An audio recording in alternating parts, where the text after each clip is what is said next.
Know ye not that ye are gods?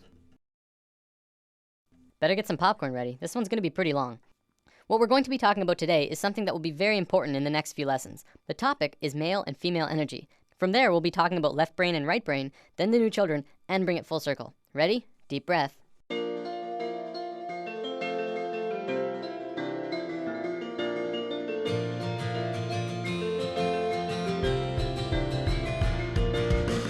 A few weeks ago, we touched upon chakras and how they're at the source of what's affecting your internal systems. What we didn't talk about was the energy flowing within them. Now, there's lots of kinds of energy through and around all of us, and that'll be a future topic later on. Today, I want to talk about two specific energies that can be expressed through this image.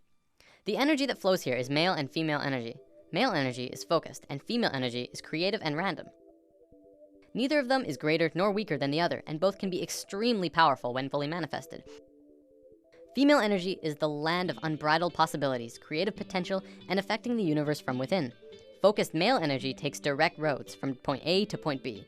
This energy can be as strong as a tank, accomplishing tasks and going where it needs to go with precision and without distraction. The important thing to know about this energy isn't how they move. I'm going to use some super basic sacred geometry to demonstrate this. This is the Fibonacci spiral. We're going to be talking a lot more about it when we dive into the topic. For now, all you have to know is that it starts at 1 and flows outward forever in a very specific way and is present in all life everywhere. As male energy flows through the spiral, it goes from base point to point, from here to here, to here to here. It doesn't curve, it just goes straight where it needs to be. Female energy, however, would flow in the actual spiral. It would go around, going in and around outside all of the lines, but still getting to the same or similar results. This is the graphic representation of how it flows, but it also acts in the same way. From this understanding, you can see how we use these energies in our lives. It's the difference between driving straight to work and being on schedule all the time, and taking the scenic route because it's a more pleasant ride, even if it means being late. It's baking a cake strictly by what it says in the cookbook, and putting it together with what just feels right. It's getting that promotion for working the hardest, and getting that promotion for coming up with the best ideas. Here's a relatable example. It's the difference between Inception and Sucker Punch. Both about dreams, but one of them being the masculine story of professional men just doing their no-nonsense work, trying to get the job done, and the other being the feminine story that was creative and random and, according to many, didn't make much sense. Both male and female energy, like the chakras, have their own traits. Male energy is linear, analytical, strategic, and practical. However, when male energy is constricted, it is very blundering and confrontational, and what tends to occur is not seeing all sides of a situation, or not being open to any other possibility other than the one being pursued. You can see a lot of that in today's society. Most commonly, we call it being closed-minded. Female energy, on the other hand, moves in curves. It does not stay inside the lines. It is creativity and movement and expression and emotion. It can do anything and go anywhere, but it has trouble sticking to schedule. If constricted, it can get out of its flow, running rampant between emotions and mood swings and ideas. The creativity could get jumbled and come out as an out-of-control mess. We don't have this widespread issue in today's society, and it has a lot to do with our brain hemispheres. We're gonna look at that in a moment. One big difference between the two is that male energy looks at parts and female energy looks at wholes. Before I go on, I wanna make this clear. Male and female energy has very little to do with sexual orientation. Like, it's in the mix, but it's not a fundamental part of the energy itself. For example, if you look at the shape of male and female bodies, men have straighter bodies, women have curvier bodies. We'll probably come back to this in a lesson down the road. Okay, brain hemispheres. We have 2 of them, and if you remember what you learned in grade 10 biology, this will be familiar. The left brain is the male energy side of the brain. It is orderly, statistical, logical, and mathematical. It sees things in straight lines, rational and practical. The right brain is the female energy side of the brain. It is our creative side, a free spirit. It is passion and experience of taste and feeling, movement and art. As is the same with the energy, the left brain cannot make sense out of the right brain. You cannot put feelings and expressions within boxes. They must be felt to be truly experienced. The right brain too cannot make sense about how the left brain understands things. Okay, so as a species, we are primarily left-brained. Well, incredibly left-brained. This basically means that as a species, we essentially have a male energy imbalance. There is way too much of it. It is dominant and is constricting on the female side of the brain. Now, don't get me wrong, this isn't a bad thing. In fact, it's kind of a blessing in disguise, but we have to talk about some other things first. So, there's nothing wrong with our female energy. We're just not really using it to potential. Our male energy is really messed up, and that's why we're where we are right now. By where we are, I mean the economical, political, financial, religious, nuclear, dolphin and bee killing global war crisis. After lesson 1, I touched upon how right now the world is a mess in a myriad of areas. A few people commented saying, well, study the financial crisis and study the nuclear crisis and study the political crisis. They're all completely separate issues. And this is how the male energy looks at parts. We're realizing now that it's constricting on our point of view. As a whole, all of these issues together are further proof that we don't understand how to be harmonious because our male energy is out of sync with each other and the planet. So let's look at indigo children and super psychics. There's a new type of children being born on Earth.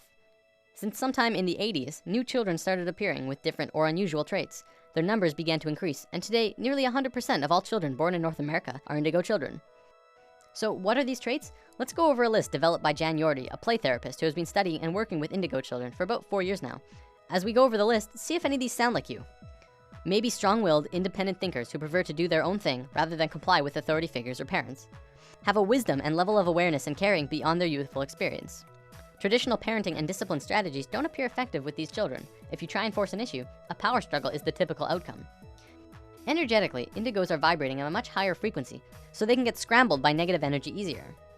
Emotionally, they can be very reactive and may have problems with anxieties, depression, or temper rages if not energetically balanced. Are creative right-brain thinkers, but may struggle to learn in a traditional left-brain school system. Often, indigos are diagnosed as having ADD and ADHD since they appear impulsive. This is because their brain can process information faster, and they require movement to help keep them focused. Indigos are very intuitive, often psychic, and may hear, see, or know things that seem unexplainable. Indigos may have more problems with food or environmental sensitivity since their system is more finely tuned. When their needs are not met, these children appear self-centered and demanding, although this is not their true nature. These children have incredible gifts and potential and may be shut down when not properly nurtured and accepted. So what's causing this? Well, for one, there are 2 new DNA blocks being activated within these kids. They are microcephalin and ASPM. Both of these blocks are designed to regulate brain growth, giving the kids a broader spectrum of thinking and a newer way of learning. Because of this, the average IQ of an indigo child is about 140, which is 40 to 50 points higher than the average IQ. We're just learning now that our school system's methods of teaching are becoming outdated. It's because our kids are changing. We're going to look at the broader spectrum of why this is happening in a moment. For now, let's move on to the badassery that is the super psychics. These kids are hardcore. They can do anything, literally. Some can move solid objects through walls with their minds. Some are blind, yet they can see everything around them from a myriad of different screens within their head. There are some who can look at a person and know absolutely everything about a person just from looking at them, including when they'll die. So why haven't we heard about this? You'd think this would be huge in the world. Well, for one, almost all super psychic children are in China, and almost all of the evidence is hardly ever rendered into English, although some of it does make it into the public in China. If you want to learn more about this, the book China's Super Psychics by Paul Dong and Thomas Raphael is a great starting place. Before we wrap up, we totally have to bring this video full circle.